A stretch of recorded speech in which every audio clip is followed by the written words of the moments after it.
Hi everybody, my name's Melinda Lyons if you haven't known that already. I'm going to share with you the very first part of my near-death experience.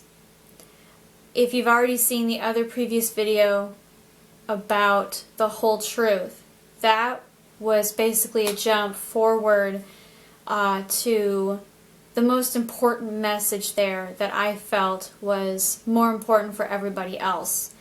Not something that was just something I keep to myself. It just felt like I had to share that. Number one, that was the first video about my near-death experience. I have had a lot of questions already, and I'm going to be forward. I'm very flattered but more of kind of shocked that there's so many people that are already like really positive about it, because I admit I didn't really know what to think of it. It was like a spur of the moment. I was like, oh my gosh, I have to do this. I have to share this. And when I get those urges, those impulse desires, it's usually because God it's the push that He's trying to drive me to do something positive that I know is going to send me in the right direction for more further growth and for other opportunities. And as far as the video so far, I'm just very grateful that there's so many people already very open. There are some that have their own mindset beliefs on what they believe to be their own views, I guess I could say, without being mean back. You know, I don't want to give that any power or any leeway or any control over how I feel and what I know I've seen. And a lot of people have this mindset where, because of the title of the medium, the psychic medium, oh, okay, well, other NDEers have experiences, but because she's a psychic, she must be lying. If you just delete the psychic, the medium, that title, the only reason why I use that title is flatly because that's the only way to really quick describe, okay, this is what I am able to do. This is the abilities that I have. These are my capabilities and my energy frequency in my consciousness level. That's really it's just a title. If you don't focus on the title, it's no better, it's no different than going to a medicine man, you know, going to like an enlightened person in a Buddhist temple. It's not that different. And like I said, what I was trying to say was that I'm very grateful for people being very forthcoming and sharing their own near-death experiences. And I'm going to sit here and tell you about my other experience in the very beginning. And what happened is I was 18, like I said, and I was at a boyfriend's house at the time. And it was not summer break. It was in the middle, it was summertime, but we weren't out of school yet. We were still in school. And I was at his house, and it was the weekend. And long story short, I had this hot dog I've never had before, and I've always eaten beef my whole life. I was always raised with beef. Never had a problem. No one else in my family has that issue. And when I ate it, it's weird. I never thought in my life that making one choice of to eat or not to eat the beef hot dog was going to decide suddenly the fate of what was going to happen to me. When I really think about that, it's like, wow, when you take a step back as an NDEer, you realize how much choices really affect the consequences or the outcome. And it's mind-blowing when people experience these things. At least for me, it was like that. And after I had this hot dog, and the thing is that when I ate it, I didn't have any initial problems. Everything was fine. It was actually good. I still remember the taste, steak, anyway. And I always tell God, when I die, I would like a big fat steak, just one steak. That'd be awesome. And when I ate this, it was different though, because it had little bits of cheese in it, and I've never had this brand before, this kind.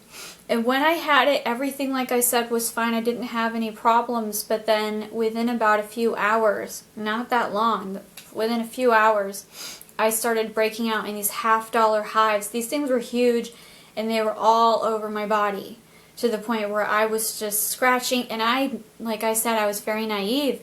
I didn't know what this was. I didn't know what hives were. No one in our family broke out in hives like this. So it was very different for me. I was so lost of what was going on. But I had this habit of trying to talk this seriousness down. I didn't want to be the damsel in distress, I guess you could say. And I just remember my grandma, I was on the phone with my grandma because she had come by, because we were walking.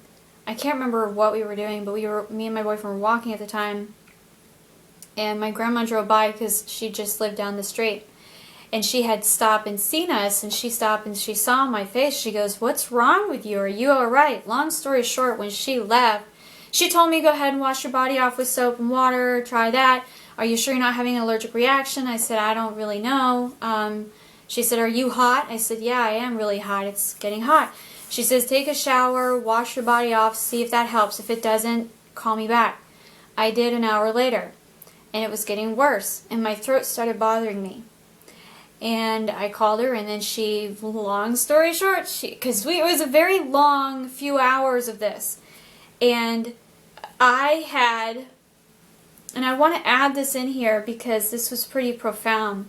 There happened to be a guy that showed up out of the blue who turned out to be a relative that we didn't know was a relative of ours.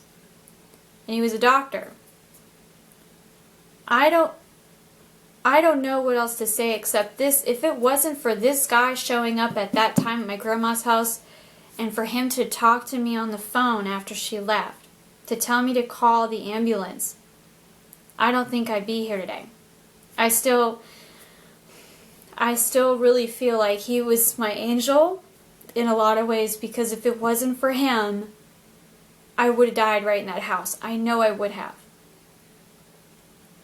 And so I listened to him, and I called the ambulance, and this was like the lousiest ambulance call probably ever, because I called the ambulance, the 911, and I said, "Hi, I think I need an ambulance." And they said, "What's the matter?" And I said, "My grandma," I swear to God, that's what I said. And I said, "My grandma tells me that I need to call an ambulance, but I don't really think I need to." And they said, "Well, what's wrong?" And I said, "I'm having these hives, and they're all over my body, and I don't know what to do, and my throat's starting to bother me, and it's literally all over my body."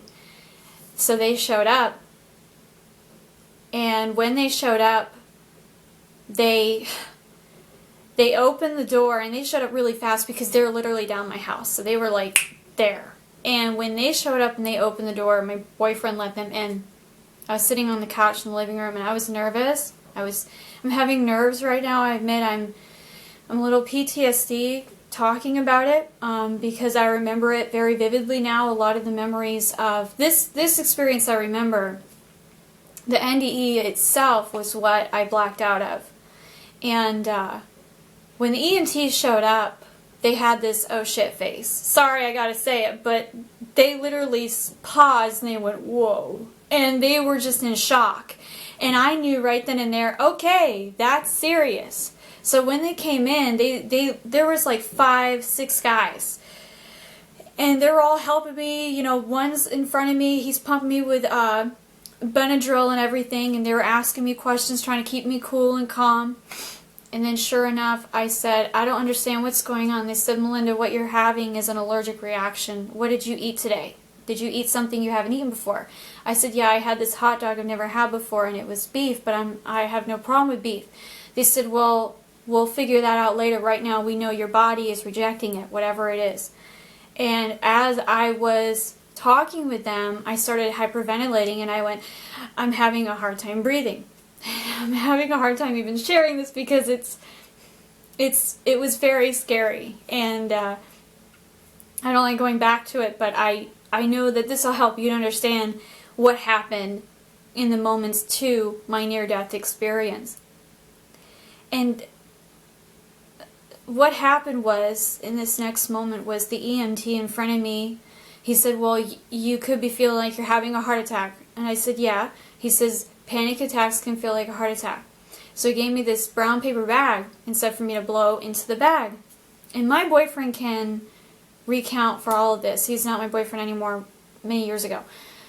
But he could even, because he was a witness, he saw the whole thing. And when I was trying to blow in the bag, it didn't work, of course. And I just stopped. I said, it's not working. And they said, all right, just talk to us, breathe out loud, slowly, tell us about school or whatever. And I said, I don't want to talk about school. And I just remember within a matter of seconds, and this was really fast, and I remember within a matter of seconds, the EMT, and I said, do I remember the exact conversations or anything like that leading up to this moment? No. But I remember the next thing I remember is I can't breathe. And I panicked, because what happened was, it wasn't a panic attack. My hives, and if people don't know this, hives can go internally inside the body, not just the outside of your body, depending on the severity. And I have a very severe allergic reaction now to beef. And this severity happened, and it was so profound that it closed up my throat, which is called anaphylactic shock. And when that does, I was suffocating. And I said, I can't breathe. In that moment, I literally felt like all of a sudden I was a fish out of water. I felt like I was like on the moon or something with no oxygen. It was that. It was like that. And when I said that, the next thing I remember is I just passed out. And I laid down on the couch on my left side. I remember that. And I was like twitching, like, because I was suffocating. And I couldn't even respond. I couldn't speak. It was like I was paralyzed, because I was not getting any oxygen to the brain. I was not getting any oxygen in my lungs. And when that happened, I remember I passed out, and it was like I fell asleep. I didn't see anything yet, but then the EMT shot an EpiPen in my leg, and I woke up, and I was just like, whoa, because it's a steroid or whatever. And the second I woke up, they immediately rushed me in the ambulance. And I'll never forget the face of my boyfriend. He was terrified. And I'm shaking really bad, because it's a scary moment talking about that, because it was really, really scary. And I just remember I was in the ambulance, and as the EMTs were talking to me, there was two EMTs, one on my right, one on my left. For you, it's the opposite. And I was listening to them, and they were adding more and more Benadryl in my system. And what happened was, I'm in the ambulance, and that's when this light appeared. And now for you, because of the vision, but anyway, what I saw was in the corner, very slowly, little bits of light emanating out. And it was like growing out of nothing, is what I can describe. It manifested like it was blooming out of nothing. And it was very slowly twinkling and emerging. And I remember I saw this light, and I went, what is that? And I was so drugged, I thought it was the drugs, the Benadryl and the steroid. And I told the EMT, I said, what is that? You know, I can, because they were trying to talk to me and ask me questions, and I said, yeah, but what's that light right there? It's really bright. it's kind of hard to focus, but I'm trying to pay attention to what you're saying, but what is that light? And the EMT, that with the light next to him, he said, there's no light here, hon. He was putting his hands up. He goes, no, there's nothing here. And both EMTs looked at each other, and they had that oh shit face again. They went, oh crap, that's not good. And I said, and they said, well, it could be a hallucination because of the medication. And I said, okay. And I was trying to dumb it down, I was trying to ignore it, but it kept getting bigger. And I started feeling so calm. And I started feeling as if all the fear was disappearing faster than I thought it would, or at all. And I remember I said out loud, and I was mumbling, I said, no, I see this white light. I said, are you serious? And I said, there really is a white light when we die? And when I said that, I could see in my peripheral vision, because I was so entranced by this light, I couldn't look away. It was bright at first because I was still physically sensitive, but when I saw it, suddenly, all of a sudden, I was entranced. And I remember I saw the EMTs look at each other, and they had that face of, like, what? This is weird. And I'm shaking because it's so personal, your moment with God. It's incredibly personal. And this next bit is very personal in a way because of what we talked about.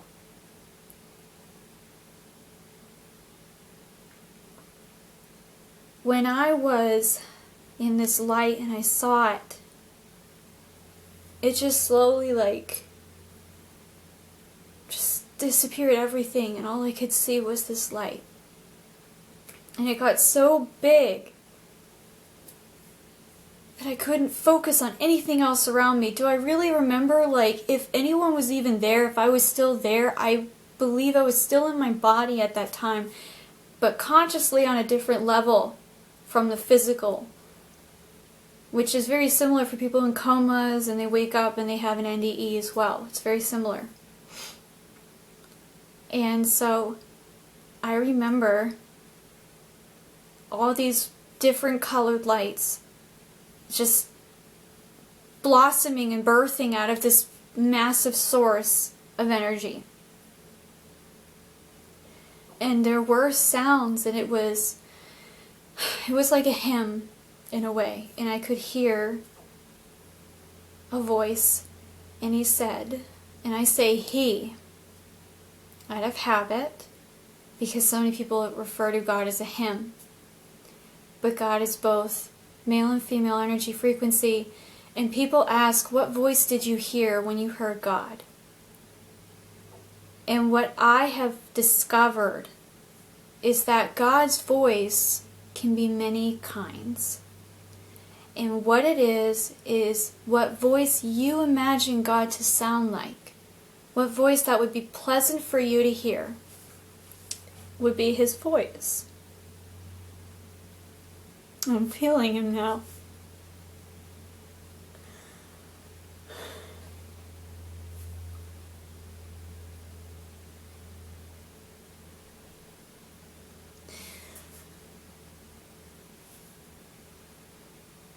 It's very hard to talk about without being very emotional, because it's something that so many people wish to experience and to witness. And it's such an honor to share it. It was like all of the love that I was trying to find in myself was finally here.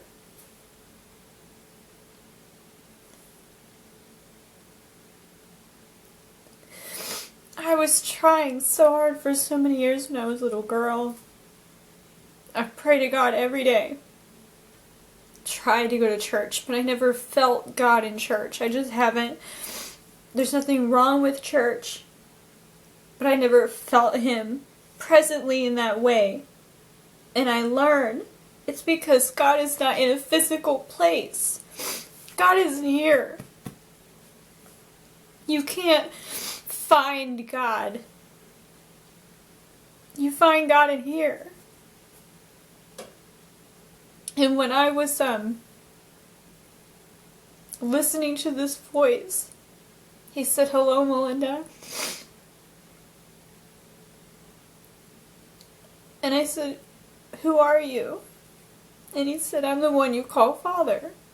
Because I did all the time.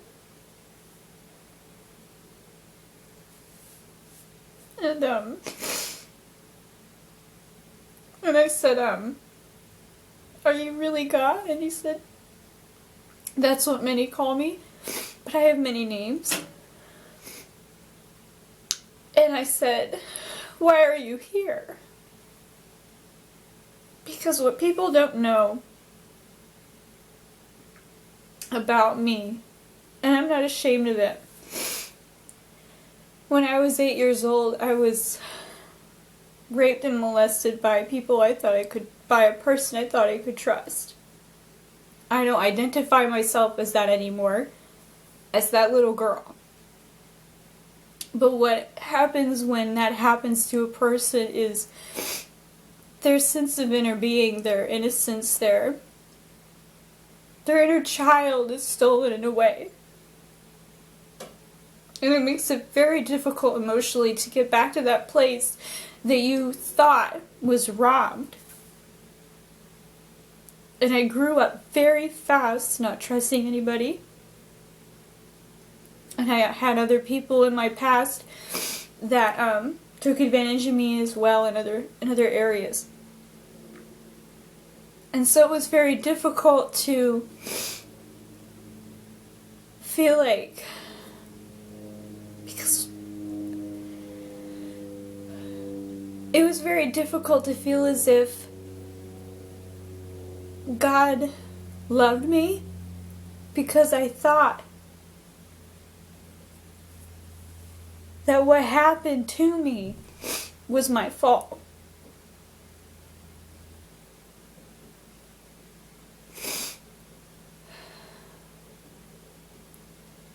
When I spoke to him, I asked him, "Why are you here?"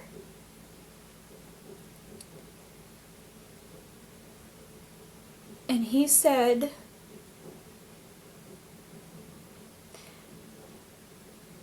"I'm here for everyone." He said, "Why?" He asked me a question. He said, "Why do you feel like you don't deserve me?" And I said, "Because," and that's when I started crying with him, and I said, "Because," what did I exactly say? I said something along the lines of, "Because I feel like everything that happened to me was my fault." And he said, "Nothing was your fault, it just happened." And I said, "What do you mean?" He said, "People are hurting all over the world. And when people react, they hurt others. When other people are hurting, they hurt others." And I was finally able to experience and understand when he told me that, he said, "I've always loved you," and he said that there was nothing you could do that would cause me to not love you. And I said, I was actually just crying in that moment, in fact, and I said, "I don't know, it's just really hard, it's just really hard." And then suddenly he said, "Why do I feel like," or he said, what else is wrong, Melinda?" That's what he said. And I said, "I just don't feel like I deserve heaven. I don't feel like I deserve that." I said, "Because at the time, I had this little bird named Sweetie, and I've had her for she was a parakeet, blue little cute parakeet. And I had her for years. I had her for like 10 years. She was like my best buddy.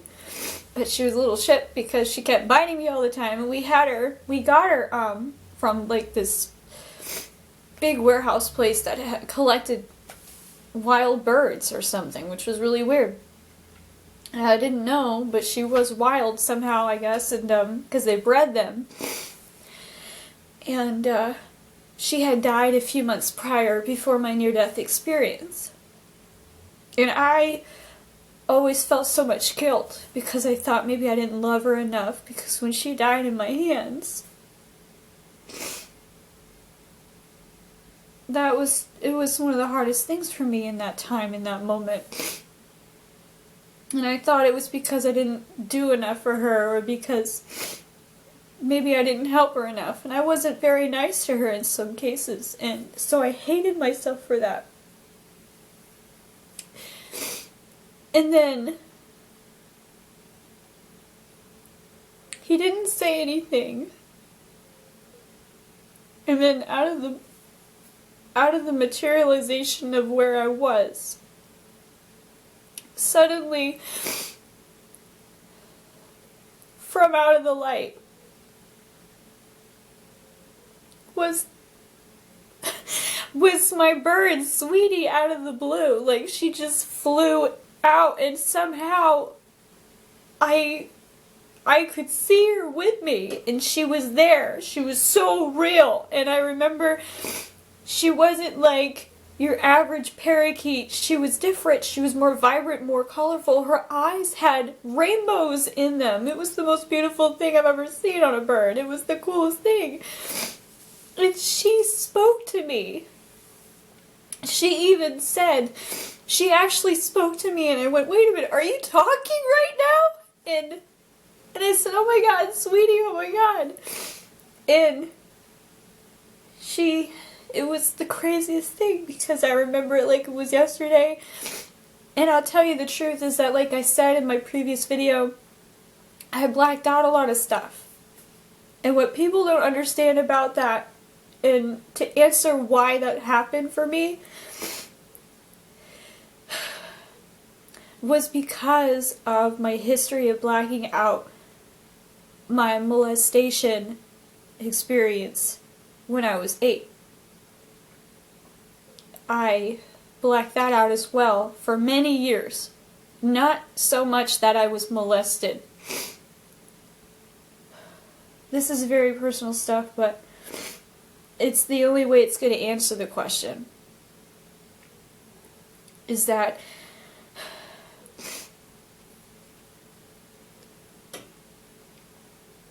I had blacked out for many years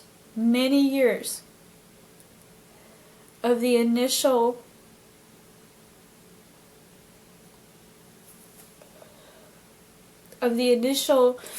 moment where I was molested. And I thought that I was just touched.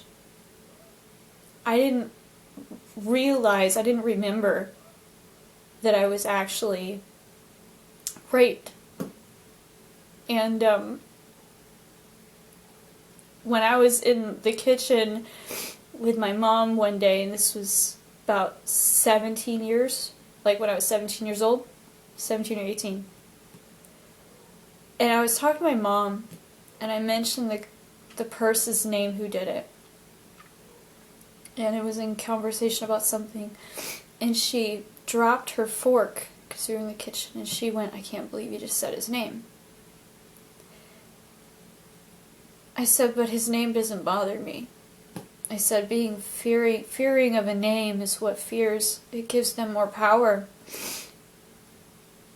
And I said, and I forgave him. I don't want anything to do with him, but I forgave him.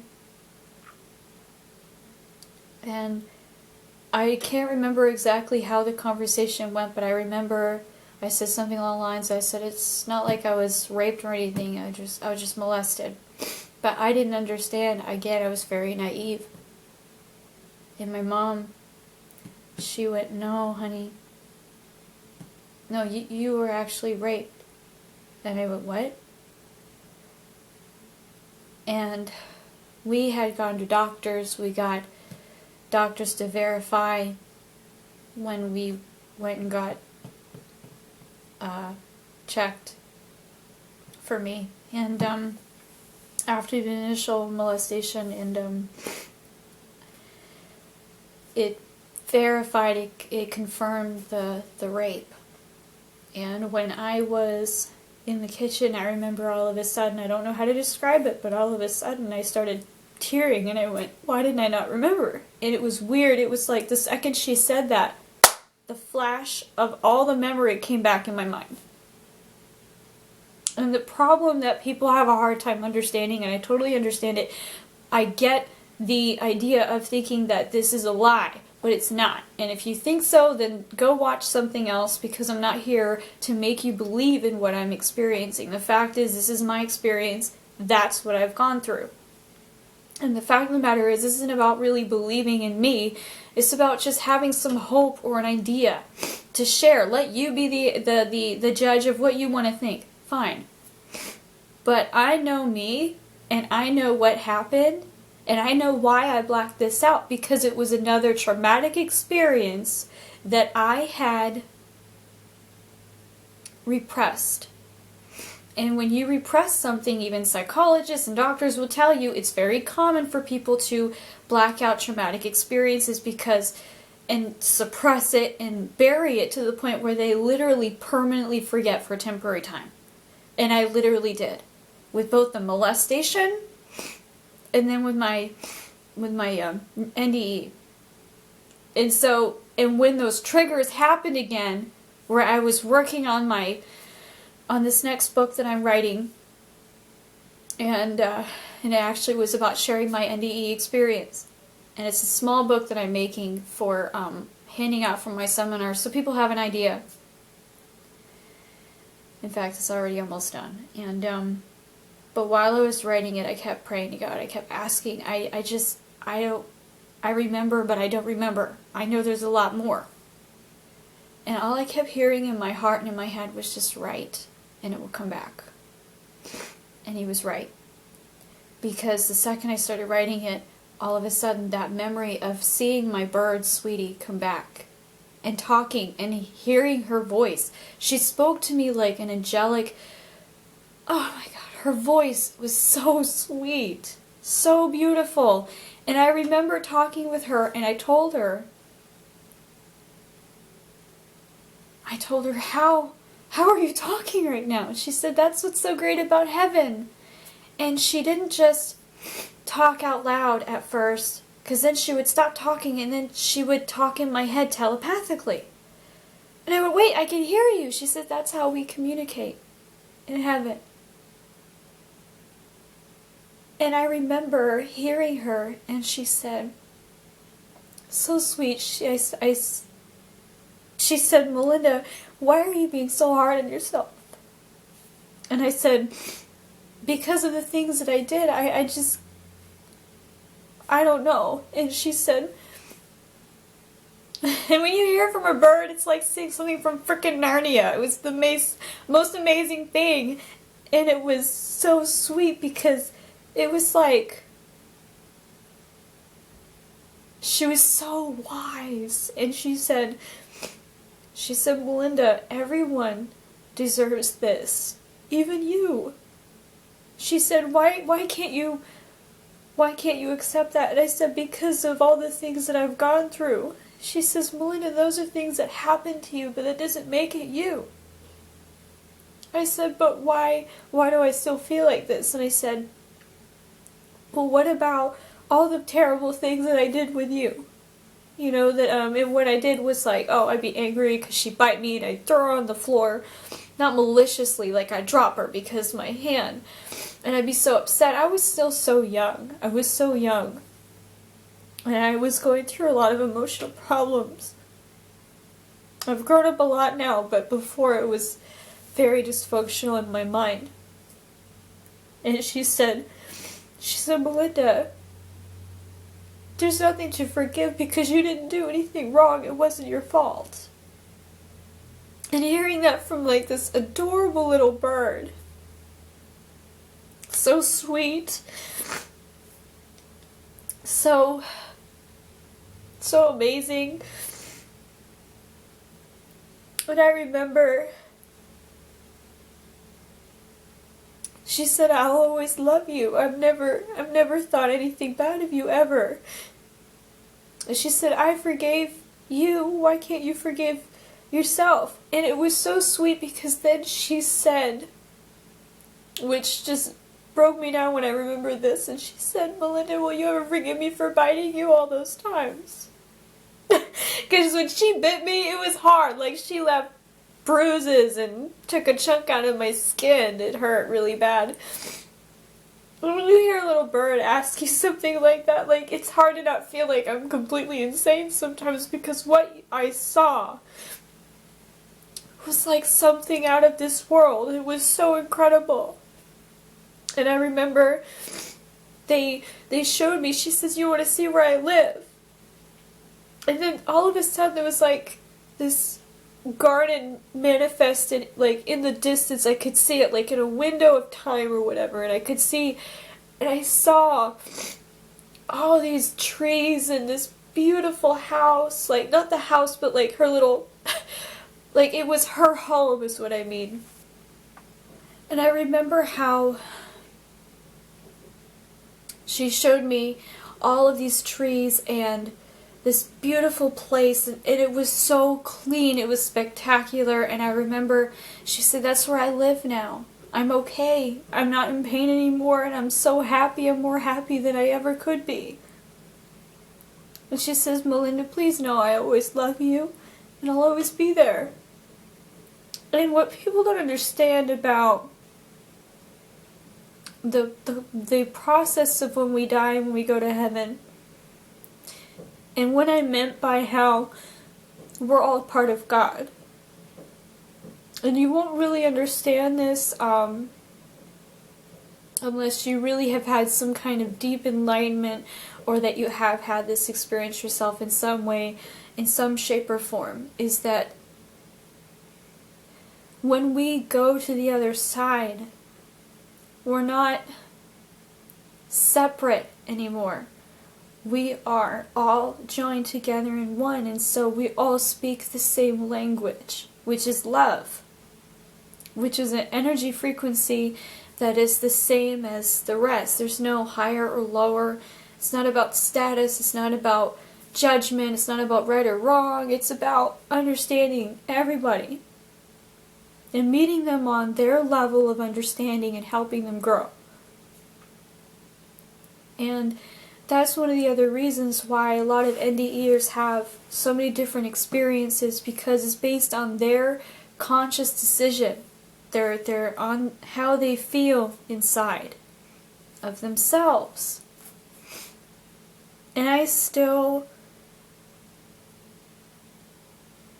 believe and know inside of my heart that what I experienced was not only real and profound, but a fact. This is the first half of the entrance to my NDE experience. There is a lot more, because like I said, I spent hours in spirit. Don't ask me why, don't ask me how, because I don't know. I just know that that's how long it was. It took a long time. And to answer, it was my choice to stay or to come back. But primarily, I was supposed to die that day. In a way. But it was still my choice to come back. So it's still the gray area. And when I say there's no judgment, I mean that when I say that. God, and I feel He wants me to say this now. I want to say this the right way.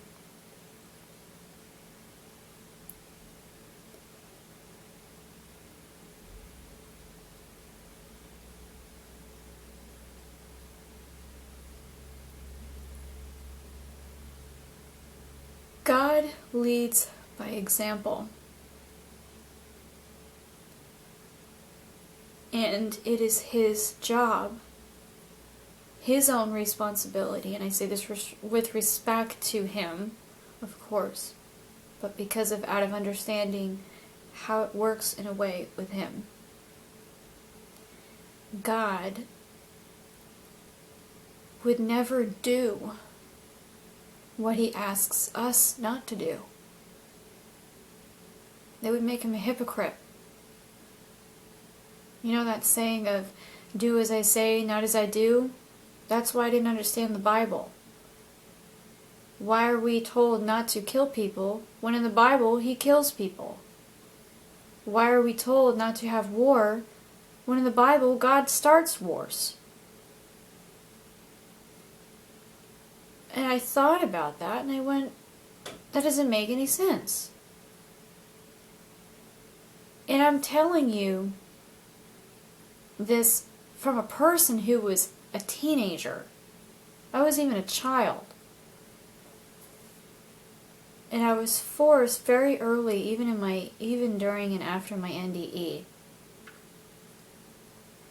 I analyzed everything. I looked at everything from an objective manner from that point on. In a lot of ways. Did I still resort to Christianity in a way? Yeah. And the only reason why I did was because I knew something had happened in me, inside of me. But I didn't understand what that was, and I thought that reverting back to a religious mindset was the answer at that time. And then as I grew into the person that I am now, after all the situations and the things that I went through, and after all sorts of things, I mean, I'm not gonna lie, it is incredible of the stuff I've went through and how all of it ties together with all the answers that I always needed, that I always asked for. So far, what's really weird is every question I have, He answers. Every time. And I'm always baffled by that because so many people don't have that opportunity. And I don't even know why. People ask me, why did you have your NDE and not so many other people? One thing I'll tell you, the NDE was scary as hell. Anyone who has an NDE, it's going to be scary. They know that. Whoever's watching this who has had an NDE knows what I'm talking about. So it was kind of a curse and a blessing, as all blessings have. There is a darkness to seeing the light, as the Bible describes. And you can't have light, you can't appreciate light without experiencing something dark. And when it came down to the whole judgment part, there was nothing like that. I mean, He took me into the bosom of His life, of who God is.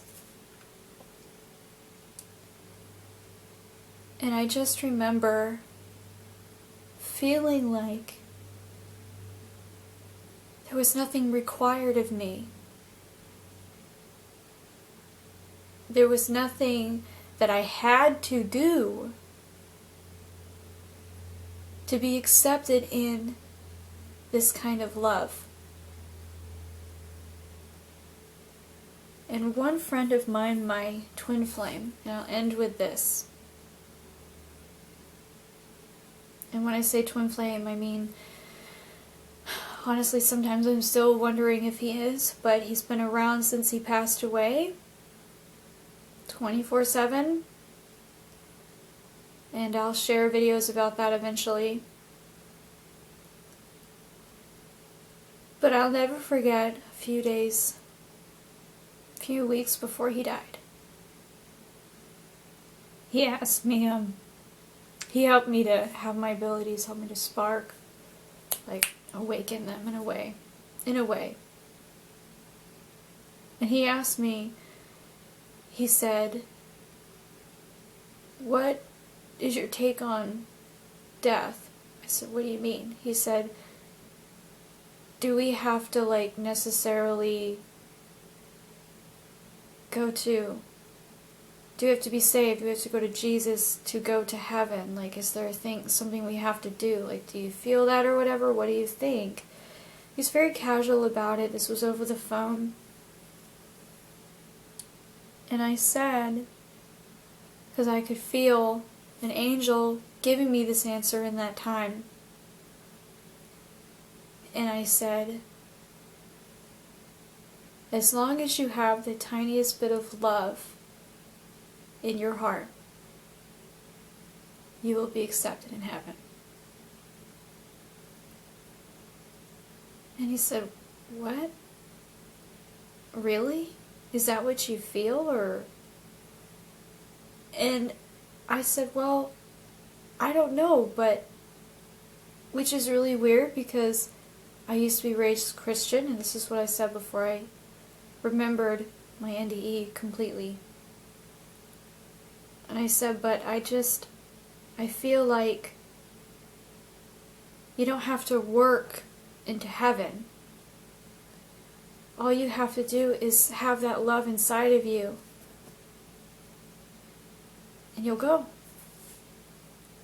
Even if it's the tiniest, even if it was the tiniest, like even a speck of sand or smaller than that, you will always be accepted in heaven. I will make other videos in the future to tell you more about my near-death experience of what happened next. I know I tend to be like off in other directions about describing things, but it's because I wanted to really compact all of that to answer all those questions that people ask when it comes to these topics for the certain sections in the NDE. And I just hope that the further I do this, the more other people will be able to embrace the idea or more of the feeling that